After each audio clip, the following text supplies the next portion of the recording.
তুই আমার একমাত্র মেয়ে, তোর জন্য আমি একটা সৎ ছেলে চাই যে আমার টাকাকে ভালোবাসবে না, শুধু তোকে ভালোবাসবে। হ্যাঁ বাবা, ও গরিবের ছেলে, টাকা পয়সার প্রতি ওর কোনো লোভ নেই, ও শুধু আমাকেই ভালোবাসে। ঠিক আছে ফুলমণি, তুই ভেতরে যাও, ও আসলে আমি ওকে পরীক্ষা করে নিচ্ছি। ফুলমণি, মালটা আসছে, দেখি আজ আমি ওর সততার পরীক্ষা নেব।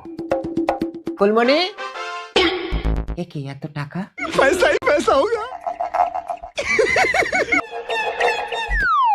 তুমি এসেছো গোপাল?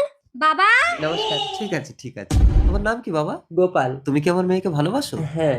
আমার এই টাকা পয়সার প্রতি তোমার কোনো লোভ নেই তো? আঙ্কেল, আমি গরিবের ছেলে, টাকা পয়সা চাই না, আমি আপনার মেয়েকে চাই। খুব ভালো খুব ভালো। দেখো তো বাবা এই ভিডিওটা।